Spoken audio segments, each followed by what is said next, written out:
So all programs should be functions or procedures. The difference between a function and procedure is whether it returns a value or not. You've used them already in your menu program, so you used procedures there to print the menu on the screen anytime that we wanted.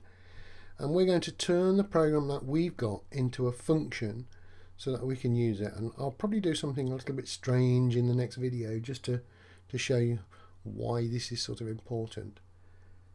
Again, you might not need that when you come to do your coursework, but if you did, it would be really impressive. So here we go. Let's turn this into a function. We'll do both of them. We'll do for A and the for B, the while loop and the for loop. Now, how to turn this into a function? All we need is to define the function's name. Define get binary string. Open and close parenthesis and then the colon at the end. Now we need to indent all of this, okay, because all of that is going to be part of this function. And instead of printing valid, we are going to return valid to our program. So something is going to call this function and then it's going to return.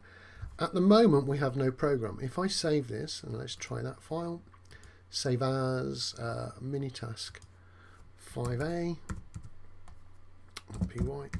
If I run this program now, absolutely nothing is going to happen. Even though I know it works, nothing's going to happen. It's not even going to execute this program at all. It's going to do nothing at all. So let's go. Run module. There you go. We have nothing. Believe it or not, it's in the computer memory. It's been stored. All of that code has been stored and actually is living in the shell. I can use it from the shell. If I just say print get binary string, I am hoping that it's going to run through that program. There we go. Please enter a binary string 1110. There we go, and it's come back as true. That's in the shell. It didn't work in the program. So what's happened here is that it's stored this in memory, waiting for some time where I can actually use it. Now I used print here. The normal way of using it, well, let's try that, is to set a variable. So let's try elephant. I like elephant. Equals get binary string, and when I press enter, it's going to go through the process. Again, if I don't enter anything, it's going to give me all the error messages. It's working fine. So let's enter a binary string and press enter, and notice this time, unlike last time where we had true, we've got nothing at all this time, but we have. It's been stored in the program, and if I do print elephant, I'm expecting that to be true. There we go. So it's actually stored. So that's what a function is doing, is it is storing things for later use. And I've just got to write this sort of code that we've used here as my main program, and I like to actually do that by setting a comment to say where my main program begins. There we go. I've got a comment which tells me that this is my main program, and then I can write my program. So what was my program? It was elephant. Let's say I'm going to be not silly this time. I'm going to use binary num1 equals get binary string. Okay, and at the moment it's returning valid. Perhaps I would like to return the actual binary string instead of that, but I'm going to do this to begin with to match what we did in the shell, and I'm just going to print binary num1. So if I save that and run the program, we should now be calling the function, please enter a binary string. It ran straight away. We didn't need to write any code. It runs straight away. I'm going to enter a valid binary string and it's going to print out true. That's all well and good, but really I want my binary string. So I'm going to make that change in the program. So instead of returning valid, what I want to return back to the main program is my binary string. So I can do my binary string. Only gets it, and now I'm giving back the binary string. Let's save and run that program. Please enter a binary string 111, and there we go. It's printed out the binary string.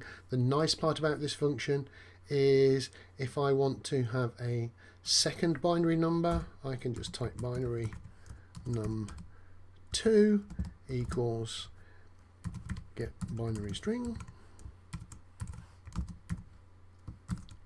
and then I can print out both of those, binary num2. So I've got a really useful program now. Hopefully that works. There you go.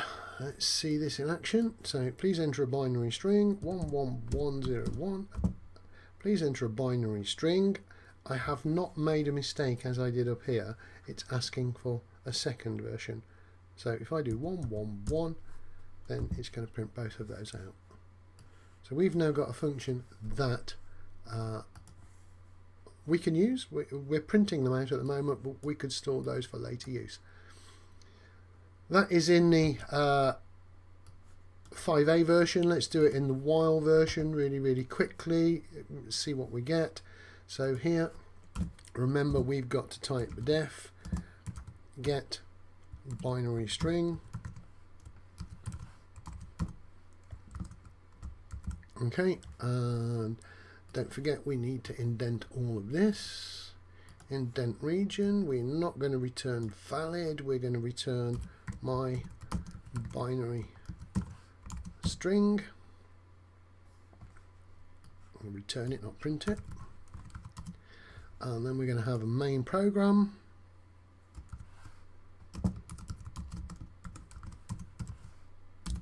And I'm actually going to copy and paste this from here, just because I'm lazy. There we go, and file, save as 5b.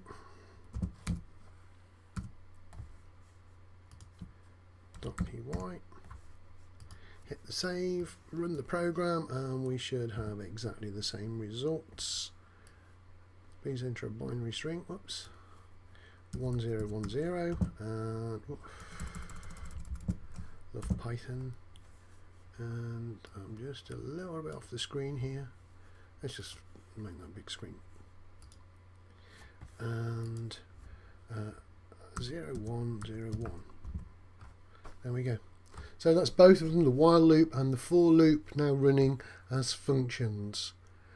And to convert them to functions was quite easy.